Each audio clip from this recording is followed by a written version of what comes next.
কারণটাও স্পষ্ট। বিনা শব্দে কাজ সেরে কেটে পড়তে চায় বেটারা। একান্ত প্রয়োজন না পড়লে গুলি ছুঁড়ে মানুষজন আকৃষ্ট করার ইচ্ছে নেই। তাকিয়েছিল বলেই সময়টা চিনতে ভুল হলো না রানার। তার চকচকে সোনার দাঁতে একটা ছায়া দেখা যাচ্ছিল। ওটাকে হঠাৎ দ্রুত নড়ে উঠতে দেখেই বসে পড়ল ও ঝপ করে। একই মুহূর্তে ওয়ালথার বের করে প্রথম গুলিটা পিস্তলধারীকেই করল। ওর এমন অস্বাভাবিক ফাস্ট রিফ্লেক্স দেখে হা হয়ে গেল লোকটা। ওই অবস্থাতেই মরল কপালে গুলি খেয়ে। বিকট শব্দে কেঁপে উঠল কার পার্ক। পিস্তল খসে পড়ল তার হাত থেকে, সাথে হুড়মুড় করে পড়ল লাশটাও। ওদিকে বসে পড়ার ঠিক আগ মুহূর্তে ওর বাঁ কাঁধ সই করে বিদ্যুৎ গতিতে ডান হাত চালিয়েছিল লম্বা চুলওয়ালা। টার্গেট হঠাৎ সরে যেতে মিস করল সে। ঝুঁকে এলো সামনে। হাতে ধরা 10 ইঞ্চি ফলার ড্যাগার কোথাও বাধা না পেয়ে ভীতিকর শব্দে বাতাস কেটে নিচের দিকে নেমে গেল। আর ঠিক তখনই কানের কাছে গুলির শব্দে ভ্যাবাচাকা খেয়ে গেল যুবক। ওটা তাকে লক্ষ্য করে ছোড়া হয়নি বোঝা মাত্র সামলে নিয়ে সিধে হতে গেল সে। কিন্তু তার আগে যে কয়েক মুহূর্ত দ্বিধায় পড়ে নষ্ট করেছে তার খেসারত আদায় করে নিল রানা। বা কোনোই উপর দিকে ছুড়ল ও গায়ের জোরে। সোজা লোকটার নাক মুখের উপর পড়ল সেটা। ঘুঙিয়ে উঠে ধূপধাপ পা ফেলে পিছিয়ে গেল সে। সামলাতে না পেরে পড়েই গেল শেষ পর্যন্ত। কিন্তু হাত থেকে ড্যাগার ছাড়ল না। নাক ভেঙে বসে গেছে। উপরের পাটির দুটো দাঁতও খুইয়েছে। রক্তে ভেসে যাচ্ছে সারা মুখ। তবু ধর্মর করে উঠে পড়ল সে। কিন্তু তাকে ঠেলে সামনে থেকে সরিয়ে দিল বাদামি চুল। তার হাতে 6 ইঞ্চি ব্লেডের একটা ছোরা। ব্লেড নিচু করে ধরে ওস্তাদ ফাইটারের মতো রানার দিকে এগোলো সে। পিস্তলকে পরোয়া নেই। লোকটার চোখে ভয়ের ছিটে ফোঁটাও নেই দেখে অবাক হলো ও। মৃত্যু নিশ্চিত জেনেও এগিয়ে আসে নির্ভয়ে। এ কেমন জাতের মানুষ? গুলি খাওয়ার ভয় আপাতত নেই দেখে অন্য পথ ধরল ও। ঠিক করলো অন্তত একটাকে ধরবে। নিজের পিস্তল কোমরে গুজল ও যুবকের উপর চোখ রেখে কয়েক পা পিছিয়ে মৃত লোকটার অস্ত্র তুলে নিল। ঠিক তখনই সগর্জনে পার্কে ঢুকলো সেই হোন্ডা। র্যাম্পে ঝড়ের গতিতে নিচে এসে স্কিড করে ওদের গজ 30 দূরে থেমে দাঁড়ালো। পলকে বদলে গেল পরিস্থিতি। ঝট করে সেদিকে ঘুরে তাকালো দুই যুবক। লম্বা চুলওয়ালা এত দ্রুত মাথা ঘোরালো যে ঘামের মতো ছিটকে পড়ল কয়েক ফোঁটা রক্ত। হোন্ডার দিকে নজর দেওয়ার সময় পেল না রানা। তার আগেই নিজেদের লোক দেখে নতুন করে উজ্জীবিত হয়ে চোখের পলকে চার্জ করল বাদামি চুল। পিস্তল সম্পূর্ণ উপেক্ষা করে চোখের পলকে ওর বা রিপ কেস সই করে ছোড়া চালালো। ঝট করে ডানে সরে আঘাতটা এড়ালো রানা। পরক্ষণে এক পা এগিয়ে কুড়িয়ে নেওয়া পিস্তলের বার দিয়ে ধাই করে মারল তার চোয়ালে। একই সাথে বা হাতও চালালো রানা। সোলার প্লেক্সাসে এক হেভিওয়েট ঘুষি ঝেড়ে দিল। ঘ্যাক করে উঠে পিছিয়ে গেল সে। তখনই দ্বিতীয় গুলির শব্দে কেঁপে উঠল পার্ক। হোন্ডার পিছনের আরোহী নেমে পড়েছে এর মধ্যে। সেই ছুঁড়েছে গুলি। এক পলক দেখেই তার অস্ত্রটা চিনতে পারল রানা। ওটা লুগার। বসে পড়ল ও। পুরো ব্যাপারটা দুঃস্বপ্নের মতো লাগছে। ওরই অফিসের কার পার্কে ওকে খুন করতে এসেছে একদল ড্যাম কেয়ার ফ্যানাটিক। অথচ কেউ সাহায্য করতে আসছে না। অবিশ্বাস্য। পার্কের গার্ড দুজনই বা কোথায়? গুলির শব্দ কানে যাচ্ছে না নাকি কারো? বসেই গুলি করল রানা দ্বিতীয় আরোহীকে লক্ষ্য করে। সেও করল, তবে দুটো একই মুহূর্তে ছোড়া হয়েছে বলে একটাই আওয়াজ হলো। বুকে রানার গুলি খেয়ে আছড়ে পড়ল লোকটা, কিন্তু তার ছোড়া গুলি অল্পের জন্যে মিস করল রানাকে। একদম ওর কানের লতি ছুঁয়ে বেরিয়ে গেল সেটা। একই মুহূর্তে ওর উপর ঝাঁপিয়ে পড়তে গেল লম্বা চুলওয়ালা। তার ড্যাগার ঝিলিক মেরে উঠল শূন্যে, কিন্তু সেম সাইড হয়ে গেল শেষ সময়ে। সে লাফ দেয়া মাত্র পিছন থেকে হোন্ডা চালক গুলি করেছিল রানাকে সই করে। গুলিটা লাগলো উড়ান্ত যুবকের ডান কানের একটু উপরে। খুলি চুরমার হয়ে গেল তার। ছিটকে বেরিয়ে এলো হলুদ মগজ। কাছের পিলারে গিয়ে আছড়ে পড়ল থ্যাপ করে। আঘাত সামলে নিয়ে বাদামি চুলও এগিয়ে আসতে যাচ্ছিল, কিন্তু চোখের সামনে সঙ্গীর এই পরিণতি দেখে থমকে গেল। রাগে ভয়ঙ্কর উঠেছে চেহারা। চিৎকার করে তাকে রানার সামনে থেকে সরে যেতে বলল হোন্ডা চালক, কিন্তু কানেই তুলছে না সে। সুযোগটা কাজে লাগালো ও। গুলি করে লোকটার ছোরা ধরা হাতের কবজি উড়িয়ে দিল। তারপর ঘাড়ের কাছে কলার চেপে ধরে হ্যাঁচকা টানে নিজের সামনে নিয়ে এলো। পিলারের সাথে বেদম জোরে মাথা ঠুকে দিল তার। টলে উঠল যুবক। আরেক বাড়ি মেরে তাকে ছেড়ে দিতেই পড়ে গেল সে। চুরমার হয়ে যাওয়া ডান হাতের কবজি চেপে ধরে আধা জবাই হওয়া খাসির মতো দাপড়াচ্ছে। তাকে ছেড়ে দিয়েই এক লাফে কাছের পিলারের আড়ালে চলে এলো রানা। একটু আগে যেটা লম্বা চুলওয়ালার রক্তে মগজে মাখামাখি হয়ে গেছে। হোন্ডা চালকের তরফ থেকে গুলি আশা করছিল রানা, কিন্তু এলো না। কানের কাছে মেঝেতে পড়ে গোঙাচ্ছে বাদামি চুল। এছাড়া আর কোনো শব্দ নেই। একটু পর আরেক ধরনের আওয়াজ শুনল রানা, খুব চাপা একটা গুঞ্জন। কিসের শব্দ ওটা বোঝা গেল না। লিফটের? পলকের জন্যে উকি দিয়ে মাথা টেনে আনলো ও। ভেবেছিল হোন্ডা চালককে দেখতে পাবে, কিন্তু নেই সে। হোন্ডা কাত হয়ে পড়ে আছে মেঝেতে। লোকটার খবর নেই। কোথায় গেল বেটা? উকিঝুঁকি মারতে শুরু করলো ও। লোকটা যদি গাড়ির আড়ালে আড়ালে ওর পিছনে চলে যেতে পারে তাহলে সমূহ বিপদ। উপর হয়ে সারি সারি গাড়ির তলা দিয়ে তাকালো ও। কিছুই চোখে পড়ল না। উঠে বসল। আহত বাদামি চুলওয়ালাকে এক পলক দেখল। এতক্ষণ গোঙাচ্ছিল যুবক, এখন নীরব, হয়তো জ্ঞান হারিয়েছে। পেটের কাছে আহত হাতটা পড়ে আছে তার। ফ্লোর ভেসে যাচ্ছে রক্তে। হঠাৎ পায়ের শব্দ উঠতে সতর্ক হলো রানা। উকি দিল। লিফটের আড়াল থেকে হোন্ডা চালককে একেবারে মার্চ করে বেরিয়ে আসতে দেখে ঝট করে পিস্তল তুলল, কিন্তু গুলি করার কথা ভুলে গেল তাকে হ্যান্ডস আপ অবস্থায় দেখে।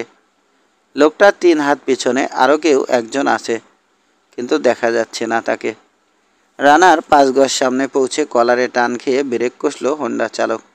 তার বগলের তলা দিয়ে খোঁচা খোঁচা দাড়িওয়ালা একটা নিষ্পাপ মুখ উকি দিল। এই রে, যা ভেবেছিলুম। গিল্টি মিয়া। তরাক করে উঠে দাঁড়ালো ও। নিজের চোখে বিশ্বাস করতে পারছে না যেন। তুমি?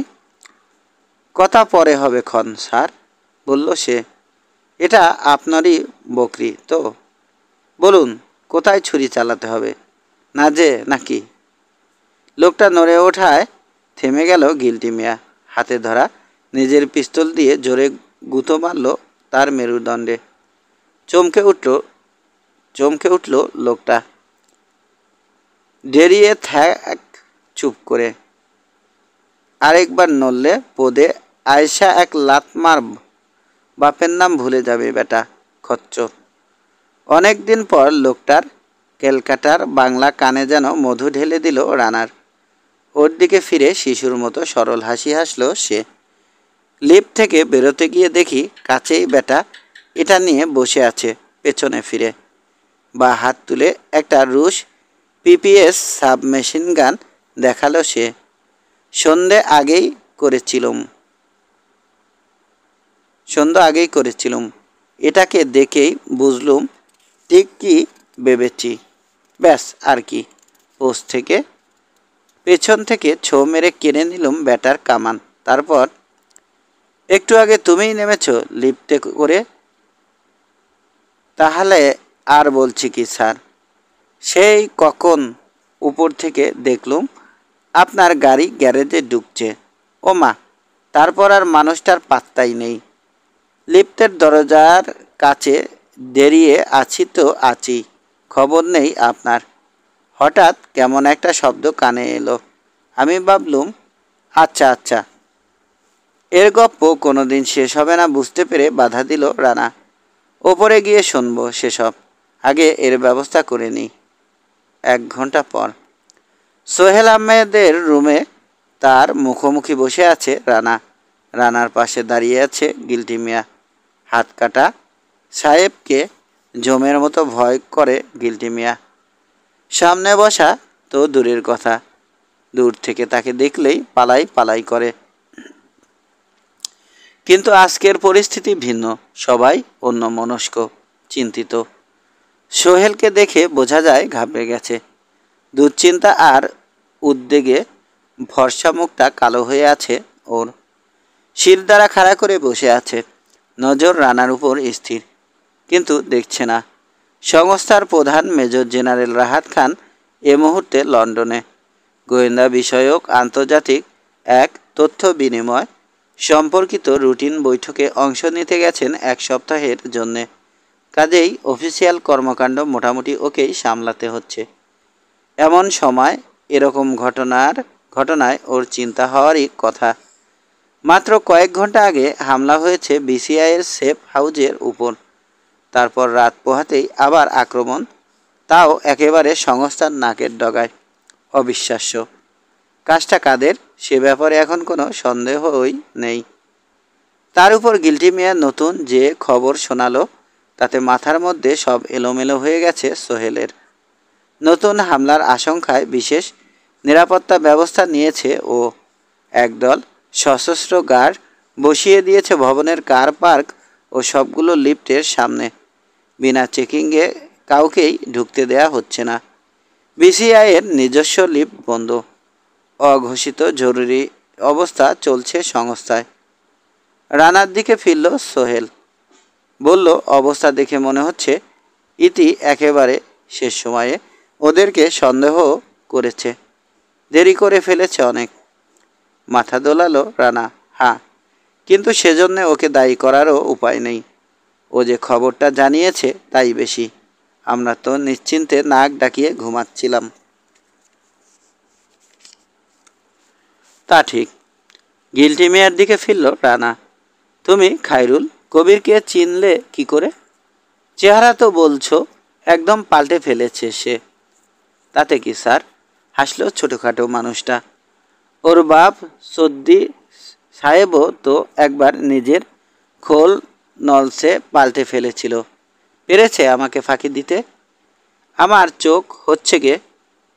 সোহেলের ভুরু কুঁচকে উঠতে শুরু করেছে দেখে ব্রেক কষল সে। কিন্তু কবির চৌধুরীকে তুমি চিনতে পেরেছিলে ওর হাতের সিগারেট কেস দেখে, রানা বলল। ওই হলো স্যার, ইঁদুর চেনা যায় ন্যাজ দেখে। আর যা দেখেই হোক চিনতে তো পেরেছি। পুরোটা খুলে বলো আবার, সোহেল বলল গম্ভীর গলায়। স্যার, নড়ে চড়ে বসল গিল্টি মিয়া। অনেক বছর হলো ক্যালকাটার সাথে কোনো সম্পর্ক নেই, তাই ভাবলুম এবারের পুজোয়। সংক্ষেপে বলো, রানা বলল। চেহারা করুণ হয়ে উঠল গিল্টি মিয়ার। সঞ্চিত মাল মশলা সব দ্রুত খালাস না করে উপায় নেই বুঝতে পেরে একটু নয় বেশ অনেকটাই হতাশ হলো। বেনাপোল হয়ে দেশে ফেরার সময় লোকটাকে দেখেছি স্যার। কি দেখে চিনলে তাকে? কাল দুপুরে পেট্রাপোল কাস্টমসে পাসপোর্ট ফেরত পাওয়ার জন্যে বসে আছি। এই সময় বড় এক গাড়িতে চড়ে এলো খায়রুল কবির, সঙ্গে কয়েকজন বিদেশি। ভারতীয়? জি না, সাদা চামড়ার। তারপর? প্রথমে সন্দেহ করিনি বলে চলল সে। সন্দেহ করার কিছু ছিল না। এমনিতেই তাকিয়েছিলাম এত বড় গাড়িতে কে এলো দেখার জন্যে। গাড়ি থেকে নেমে দেখলুম নেংচে নেংচে গিয়ে গাড়ির বুট খুলে কি যেন করলো লোকটা। তারপর ওটা বন্ধ করে ফিরে এলো। তখনই সন্দেহ হলো। কি দেখে? সোহেল প্রশ্ন করল। নিষ্পাপ সরল মুখে হাসি ফুটল লোকটার। ব্যাটার ন্যাংচানো সেরে গেছে দেখে। স্যার মানে? গেল ন্যাংসাতে ন্যাংসাতে, অথচ ফিরে এলো একদম সিধে হয়ে। অবশ্য ভুলটা ধরতে পেরে সঙ্গে সঙ্গে সামলে নিয়েছিল, কিন্তু কেউ দেখে ফেলল কি না এই ভয়ে চোরের মতো বারবার এদিক ওদিক তাকাতে দেখে বুঝলুম কাবাবে হাড্ডি আছে। ভালো করে খেয়াল করতে দেখলুম ব্যাটার বাঁ কানের লতিতে একটা ফুটো, আর ডান চোখের পাশে একটা আসিল। নকল চুল দিয়ে ওটাকে ঢেকে রেখেছিল বটে, কিন্তু আমার চোখ হচ্ছে যাকে বলে নকল চুল। রানা বলল, হ্যাঁ স্যার, প্রায় কাঁধ পর্যন্ত লম্বা বাবরি চুল পড়েছে ব্যাটা। তার উপর দাঁড়িয়ে রেখেছে বুক সমান। চেহারা লুকোতে কায়দা কেত্তন কম করেনি ব্যাটা। তারপর কি হলো? গাড়ি নিয়ে বর্ডার পার হয়ে যশোরে এসে প্লেনে উঠল। প্রাইভেট প্লেন, সার ছোট। কোন কোম্পানির জানতে পেরেছ? মাথা দোলালো সে। গায়ে বড় বড় হরফে লেখা ছিল পায়রা এভিয়েশন। সামনের নোটপ্যাডের নামটা লিখে নিল সোহেল। মুখ তুলে রানার দিকে তাকালো। এই প্রথম শুনলাম নামটা। আমিও, বলল ও। চোখে প্রশ্ন নিয়ে গিল্টি মিয়ার দিকে তাকালো। প্রশ্নটা বুঝে ফেলল সে। দু হাতের তালু চিৎ করে বলল, তারপর দলবল নিয়ে ফুরুত হয়ে গেল স্যার। কোন দিকে গেল খোঁজ নিয়েছিলে? তা আবার নিনি এসব কাজ। ব্রেক কষল রানাকে গম্ভীর হতে দেখে। ঢাকায় এসেছে স্যার। সঙ্গে সঙ্গে ইন্টারকমের দিকে হাত বাড়ালো সোহেল। দ্রুত নির্দেশ দিতে শুরু করলো।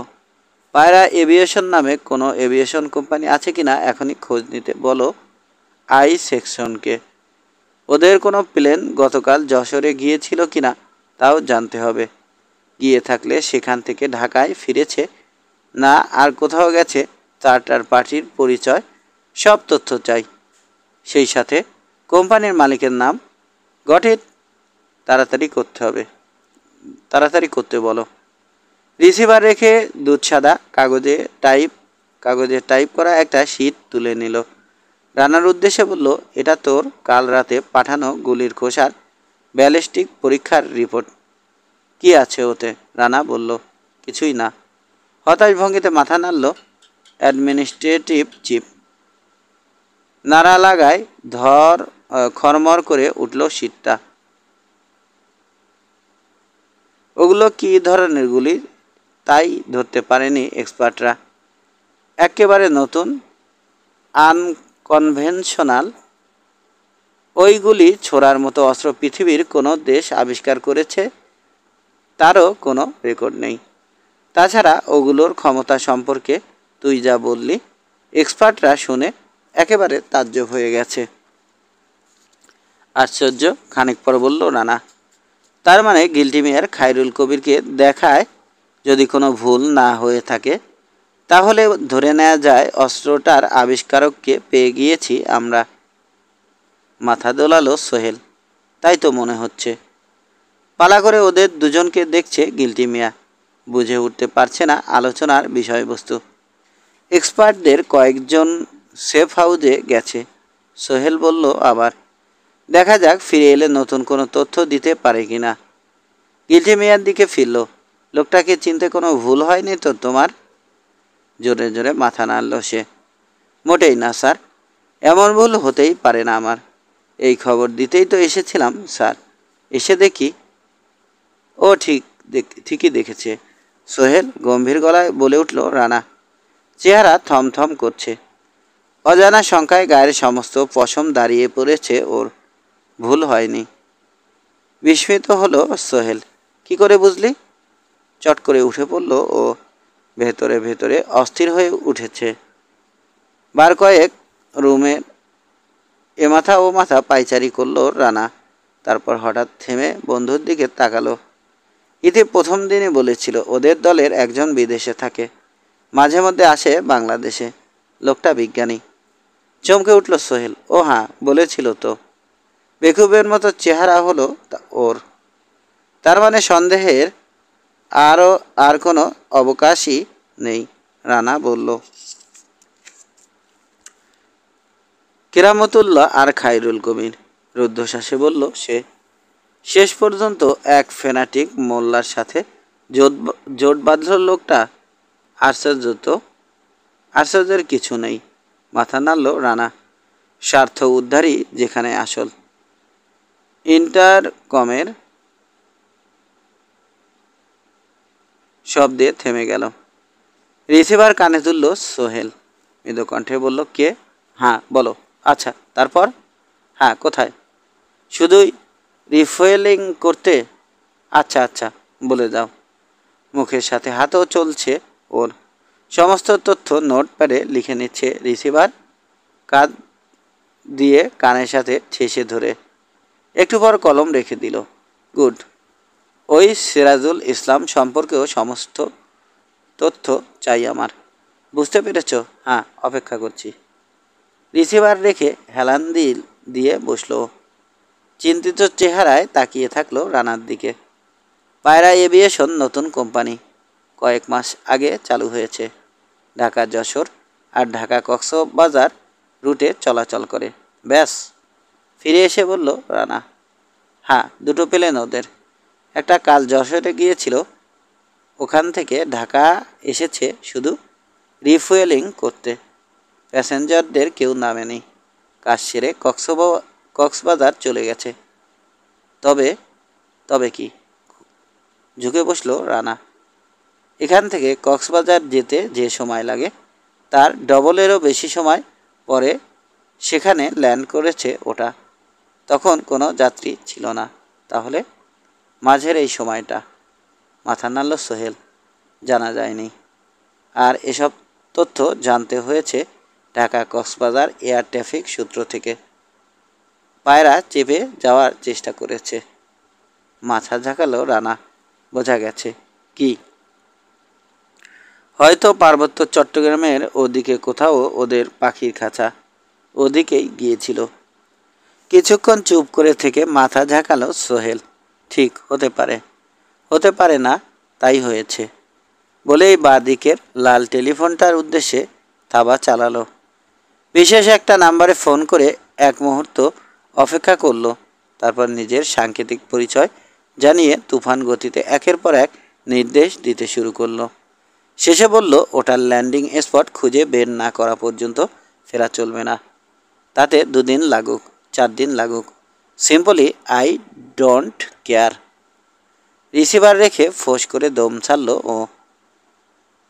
ইন্টারকমে কফির অর্ডার দিতে গিয়ে গিল্টি মিয়ার দিকে তাকালো।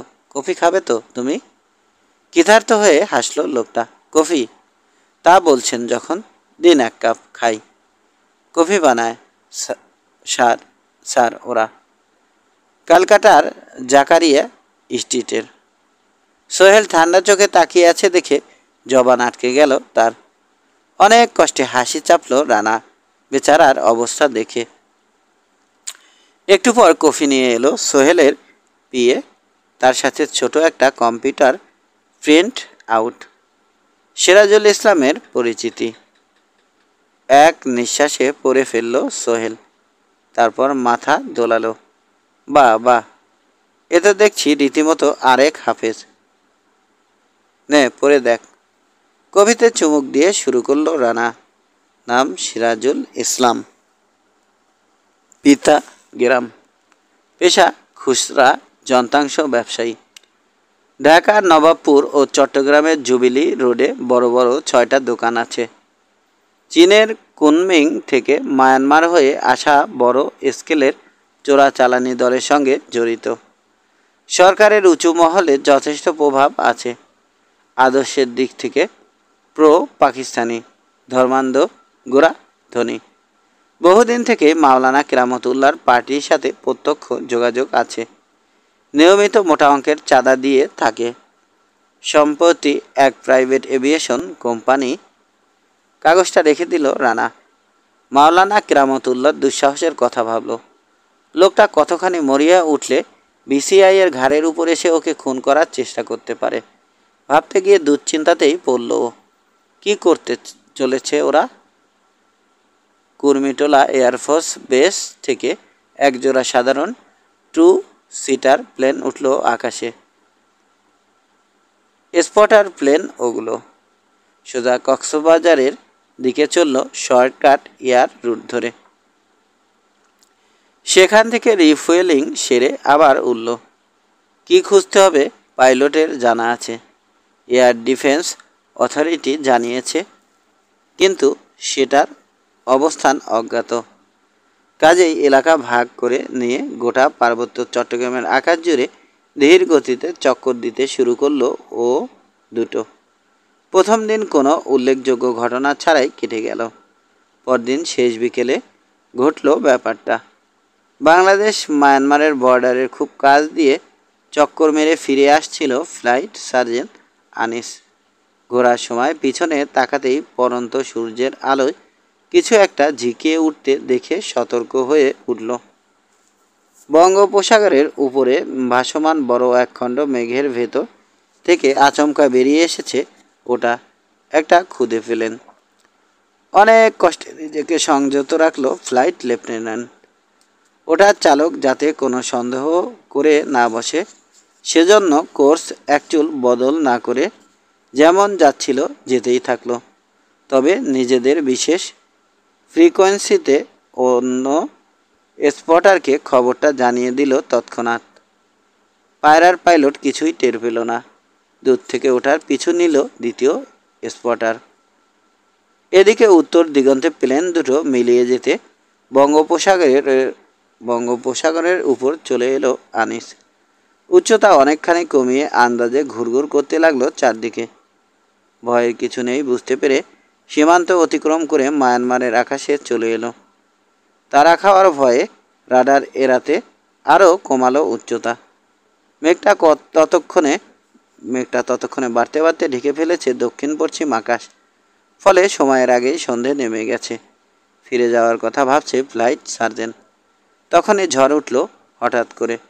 শেষ চক্কর দিয়ে বঙ্গোপসাগরের দিকে ঘুরেছে সে। এই সময় নিচের গাছপালার আচ্ছাদন বাতাসের তোরে মহা লাফঝাপ শুরু করে দিল।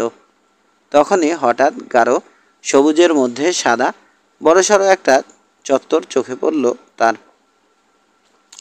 একটা লেজও আছে তার। বিশ্বাস হতে চাইল না আনিসের। আবার ফিরে এলো জায়গাটার উপর। Auto camera ready. জায়গা মতো পৌঁছে তাজ্জব হয়ে গেল সে। বুঝতে পারলো ওটা একটা এয়ার স্ট্রিপ। অনবরত ক্লিক ক্লিক করতে শুরু করলো তার অত্যাধুনিক ক্যামেরা। শুধু স্ট্রিপের নয়, উল্টো দিকের কিছু গোলের ছাউনিওয়ালা কাঠের ঘরের ছবিও তুলল সে। তার সাথে কিছু মানুষেরও ছবি উঠল। আতঙ্কিত হয়ে ছোটাছুটি করছে তারা। ক্যামোফ্লেজ ইউনিফর্ম পরা একদল মানুষ। রাত 9টায় ছবিগুলো পৌঁছে গেল ঢাকায় সোহেলের ডেস্কে। 7 ফোন রেখে সামনের দেয়ালের দিকে তাকিয়ে থাকলো মাওলানা মোহাম্মদ কেরামতুল্লাহ। অন্যমনস্ক, চিন্তিত। থেকে থেকে হাত বুলাচ্ছে দাড়িতে। প্রথমবার ইতিকে খতম করে দেওয়ার চেষ্টা ব্যর্থ হলেও ব্যাপারটাকে তেমন একটা গুরুত্ব দেয়নি সে। ভেবেছে বদ মেয়েটার মা বাপকে ধরে আনতে পারলেই সব সমস্যার সমাধান হয়ে যাবে। ধানাই পানাই ছেড়ে সুরসুর করে পথে চলে আসবে সে। সেটাও হলো না।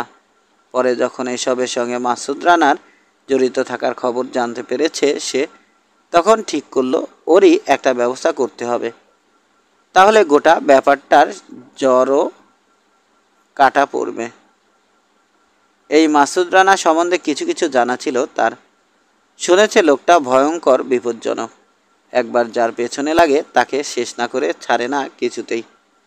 কাজেই কাজটা যাতে দ্রুত সহি সালামতে হয় সে ব্যবস্থা করেছিল গ্রামতুল্লাহ। আটঘাট ভালো মতো বেঁধেই নেমেছিল, কিন্তু আফসোস এতগুলো হাত ফসকে ঠিকই বেরিয়ে গেল লোকটা।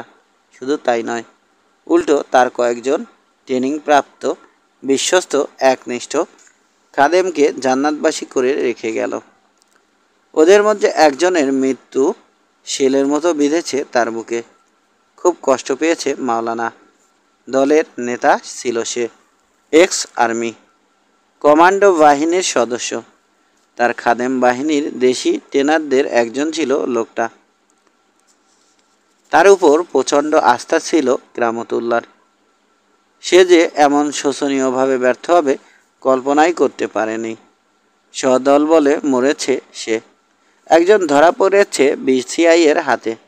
সেটা অবশ্য কোনো সমস্যা নয়।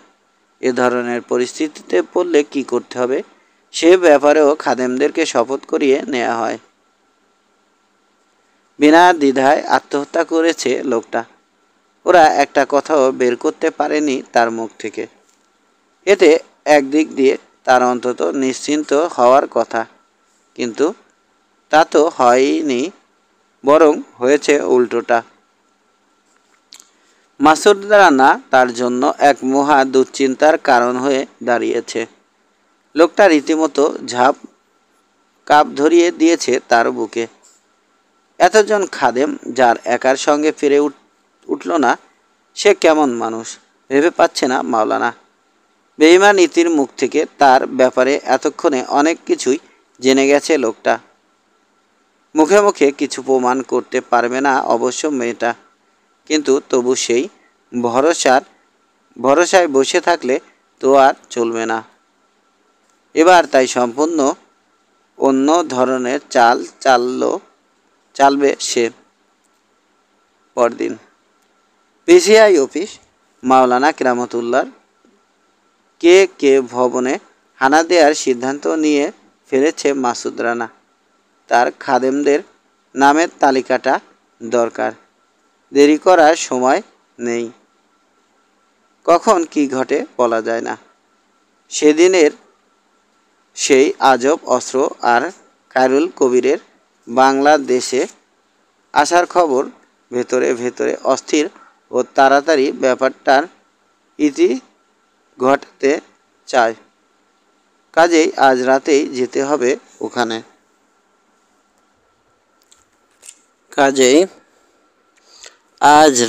যেতে হবে ওখানে। টেলিফোনের শব্দে সচকিত হলো ও। অবাক হয়ে গেল লাল ফোনটা বাজছে দেখে। বিশেষ ফোন ওটা। খুব অল্প লোক জানে ওটার নম্বর। কপাল কুঁচকে রিসিভার তুলল। হ্যালো রানা ভাই, আমি ডিটেকটিভ ব্যান্সের রেজাউল। তুমি? আরও অবাক হলো রানা। অন্য এক সরকারি গোয়েন্দা সংস্থার ফিল্ড অফিসার রেজাউল করিম দেশের ভেতরে আইন শৃঙ্খলা রক্ষার কাজ করে। একবার একসঙ্গে কাজ করতে গিয়ে পরিচয় হয় দুজনের। এই নম্বরে ব্যাপার কি রেজা? ব্যাপার গুরুতর রানা ভাই, জবাব এলো। গত কিছুদিন ধরে আমরা কিছু ডিস্টার্বিং নিউজ পাচ্ছিলাম আমাদের বিভিন্ন সোর্সের মাধ্যমে। কী ধরনের নিউজ বলো তো? প্রশ্ন করল রানা। একদল পাকিস্তানপন্থী ফ্যানাটিক ধর্মের নামে বড় ধরনের কিছু একটা ঘটাতে যাচ্ছে দেশে। খোঁজখবর নিয়ে আমার সন্দেহ হলো খবরটা মিথ্যে নয়। এদের হেড অফিস বনানীতে। আমি মনে হয় জানি তুমি কাদের কথা বলছো রেজা। জানেন? এবার রেজাউল করিমের কণ্ঠে বিস্ময় ফুটল। কিভাবে? না মানে?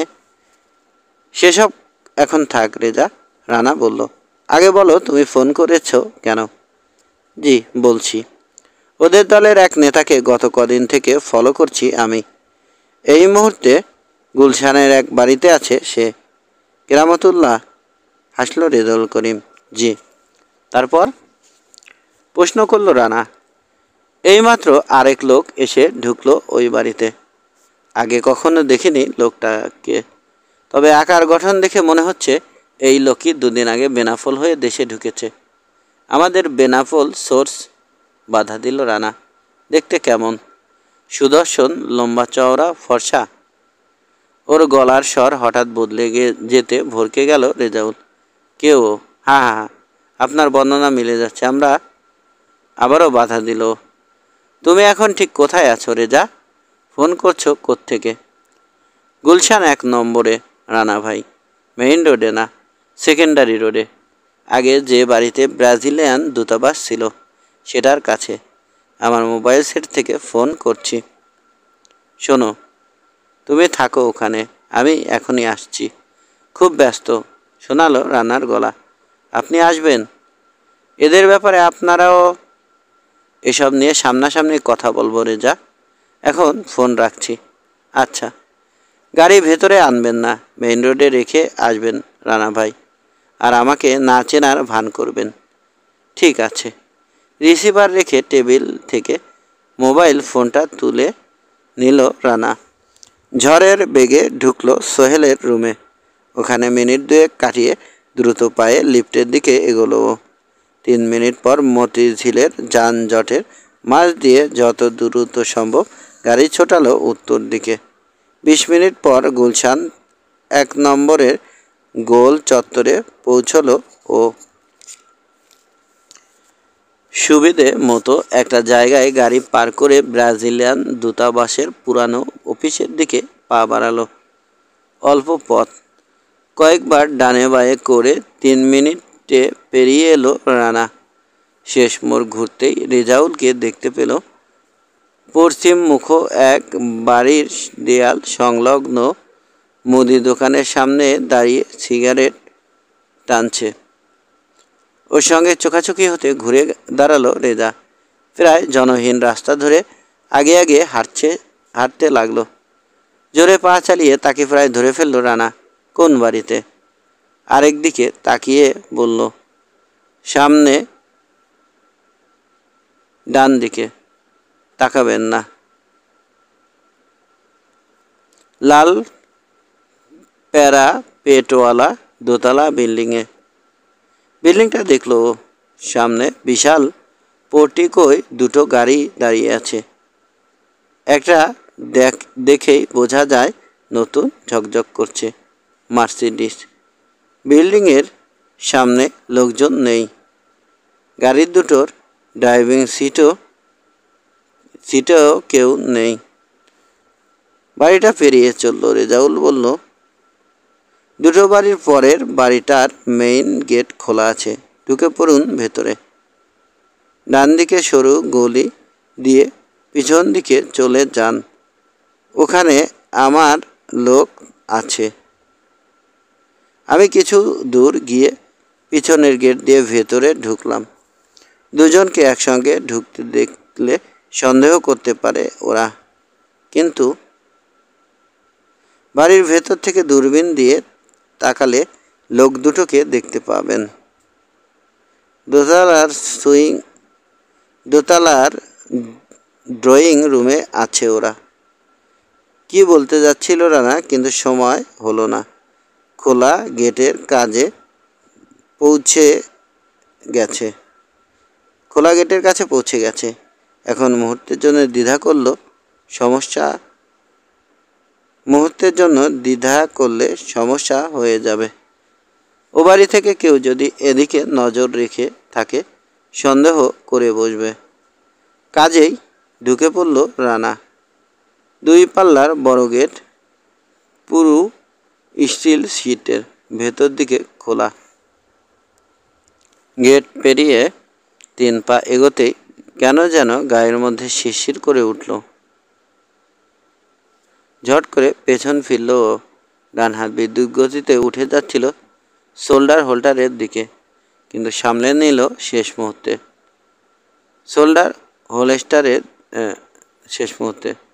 একজোড়া বিড়াল, একটা অন্যটার গা চাটছিল ছায়ায় দাঁড়িয়ে।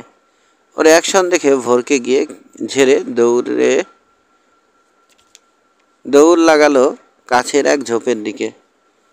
মুখে বেকুব হাসি নিয়ে এদিক ওদিক তাকালো রানা। কেউ দেখে ফেললো কিনা বোঝার জন্যে। দেখেনি। সরু গলিটা ধরে বাড়ির পেছন দিকে চলে এলো ও শেষ মাথায় একটা দরজা খোলা, কিচেন হবে সম্ভবত। ঢুকবে কিনা ভেবে ইতস্তত করছে রানা। এমন সময় এক যুবক দেখা দিল দোরগোড়ায়। ছোটোখাটো সুবোধ বালকের মতো চেহারা, বয়স 23-24 হবে হয়তো। মেজর মাসুদ রানা? হ্যাঁ, বলল ও। আমি খায়ের, রেজা ভাইয়ের সহকারী। আসুন। ভেতরে ঢুকে পড়ল রানা। পর মুহূর্তে আকাশ ভেঙে পড়ল মাথায়। পিছন থেকে ভারী কিছু আছড়ে পড়ল ঘাড় ও খুলির সংযোগস্থলে। হুড়মুড় করে পড়ে গেল ও। জ্ঞান হারাবার আগে আবছা মতো একটা ছায়া দেখতে পেল, দরজার আড়াল থেকে বেরিয়ে আসছে। আধ ঘন্টা পর জ্ঞান ফিরল রানার। চোখ খোলার আগেই মাথার যন্ত্রণায় ঘুমিয়ে উঠল ও। পাশ ফিরতে গিয়ে থেমে গেল, নড়তে পারছে না। এবার চোখ মেলল রানা। প্রথমে কিছুক্ষণ ঝাপসা দেখল, তারপর আস্তে আস্তে স্বাভাবিক হয়ে এলো দৃষ্টি। একটা কাঠের চেয়ারে বসে আছে ও, হাতলের সঙ্গে দুহাত মজবুত করে বাঁধা, পা দুটো বাঁধা পায়ের সঙ্গে। ওর মুখোমুখি আরেক চেয়ারে বসে আছে রেজাউল করিম। হাসছে মিটিমিটি। বয়সে ওর সমানই হবে যুবক। উচ্চতা 5 ফুট 8, গাট্টা গোট্টা স্বাস্থ্য। এসবের অর্থ কী রেজা? কঠিন গলায় প্রশ্ন করল রানা। অনেকের কাছে শুনেছি মাসুদ রানাকে কেউ বোকা বানাতে পারে না, হাসি মুখে বলল রেজা। কথাটা সত্যি কিনা একটু যাচাই করে দেখলাম রানা ভাই। কিছু মনে করেননি তো? অন্যদের ধারণা মিথ্যে করতে পেরেছি বলে আমার কিন্তু খুব খুশি লাগছে। মুখ খুলতে গিয়েও থেমে গেল রানা। একটা মোবাইল টেলিফোন বাজছে। রেজাউলের ওটা। তার পাশের একটা পয়ের উপর রাখা। ওটা তুলল সে। কলার নম্বর দেখে নিয়ে কানে লাগালো। জি। একটু নীরবতা। হ্যাঁ, ভেঙেছে এইমাত্র। জি না, এখন জিজ্ঞেস করার সুযোগ হয়নি। এখনও জিজ্ঞেস করার সুযোগ হয়নি। জি, এখনই করছি। হ্যাঁ, আমি জানাবো আপনাকে। জি। আসসালামু আলাইকুম। সেট রেখে রানার দিকে ফিরল যুবক। কাজের কথায় আসা যাক রানা ভাই। ইতিকে কোথায় রেখেছেন? কি বললে? ইতিকে কোথায় রেখেছেন? আর সিডিটা যেটা ওই মেয়ে চুরি করেছে গ্লোবাল ইন্টারন্যাশনাল থেকে? বিস্ময়ে চোয়াল ঝুরে পড়ল রানা। বুঝেছি, তুমি বুঝেছেন তাহলে? ঠোঁট বেঁকে গেল রেজার। তাও ভালো। এবার বলুন কোথায়? মাথা নাড়ছেন যে? আফসোস হচ্ছে রেজা। আফসোস কেন? ভুরু কুঁচকে উঠল যুবকের। তোমাকে নিজ হাতে খুন করতে আমার কষ্ট হবে, তাই। শীতল গলায় বলল রানা। ছোট ভাইয়ের মতো স্নেহ করতাম তোমাকে। জানতাম তুমি একজন খাঁটি দেশপ্রেমিক। সেই তুমি কিনা কিরামতুল্লার মতো জঘন্য এক শয়তানের সঙ্গে হাত মেলালে শেষ পর্যন্ত। সি। নীতি কথা রাখুন সাহেব। যা জানতে চাইছি তার উত্তর দিন। হাতে সময় নেই। এখনও যে আপনি মরে যাননি, বেঁচে আছেন, সে কৃতিত্বটুকু আমার, সেটা জানেন?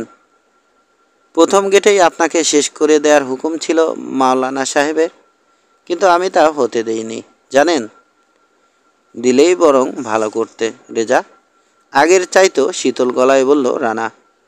তোমার চরিত্রের এই নোংরা দিকটা দেখতে হতো না আমাকে। চেহারা দেখে বোঝা যায় মেজাজ একটু একটু করে চড়ছে লোকটার। অবশ্য প্রকাশ করল না। রানা ভাই, আপনার মুখ থেকে প্রশ্ন দুটোর উত্তর বের করার জন্যে আমাকে 1 ঘন্টা সময় দেয়া হয়েছিল। ঘড়ি দেখল সে। সময় প্রায় শেষ। যদি জবাব না দেন তাহলে। ভুল ঠিকানায় করা নাচ্ছ তুমি রেজা। সারা জীবন সাধনা করলেও একটা কথাও বের করতে পারবে না। এর পরিণতি কত ভয়ঙ্কর হবে জানেন? রেগে উঠল যুবক। তোমার জন্যে নিশ্চয় চরম। সোহেল আহমেদকে বলে এসেছি, যদি 1 ঘন্টার মধ্যে আমি যোগাযোগ না করি তাহলে ফোর্স নিয়ে। থেমে গেল ও যুবককে হাসতে দেখে। আপনি খুব সুন্দর করে মিথ্যে বলতে পারেন রানা ভাই। সোহেল সাহেবের সঙ্গে একটু আগেই কথা বলেছি আমি। জানিয়ে দিয়েছি 2 সন্দেহভাজনকে ফলো করে টঙ্গীর দিকে গেছেন আপনি। নিজে থেকে যোগাযোগ না করলে আপনাকে যাতে বিরক্ত করা না হয় সে কথাও জানিয়ে দিয়েছি। কাজেই সেরকম কিছু ঘটছে না। অযথা আজাব ডেকে আনবেন না রানা ভাই। মাওলানা সাহেব খুব ক্ষেপে আছেন আপনার উপর। তার অনেক বড় ক্ষতি করে ফেলেছেন আপনি। ওই মেয়েটা। আবার ফোন বেজে উঠতে বিরক্তি প্রকাশ করলো রেজা। কানে লাগালো ফোন। জি না এখনও। জি ও ও আচ্ছা হ্যাঁ এখনই যাচ্ছি। ঠিক আছে। ফোন রেখে মাথা নাড়ল। হলো না, এখনই যেতে হবে আমাদের। কোথায়? বলল রানা। জবাব না দিয়ে উঠে পড়ল যুবক। পিছন ফিরে হাঁক ছাড়ল। খায়ের, নিয়ে এসো ওটা। প্রায় সঙ্গে সঙ্গে ভেতর থেকে এ রুমে চলে এলো 3 জন লোক। একজনকে আগেই সামনাসামনি দেখেছে রানা, আরও একজনকে মনে হলো দেখেছে। এই লোকটাই সম্ভবত পিছন থেকে মেরেছিল ওকে। গরিলার মতো স্বাস্থ্য তার, বয়সে এবং দৈর্ঘ্যে রানার সমান, তবে পাশে 1.5 গুণ। থাবড়া নাক, ছোট ছোট কান, এক কথায় মার্কা মারা চেহারা। অন্যজনের বয়স 35 থেকে 40-এর মধ্যে, মাঝারি উচ্চতার মানুষ। চোখে পুরু কাচের চশমা, এতই পুরু যে লোকটা চশমা ছাড়া দেখতে পায় বলে মনে হলো না রানার। লোকটার হাতে একটা সিরিঞ্জ। আসুন ডাক্তার সাহেব, বলল রেজা। পুশ করে দিন। রানার দিকে ফিরে ক্ষমা প্রার্থনার হাসি হাসল। ঘাবড়াবেন না রানা ভাই, এই ইঞ্জেকশনে মৃত্যু হবে না আপনার।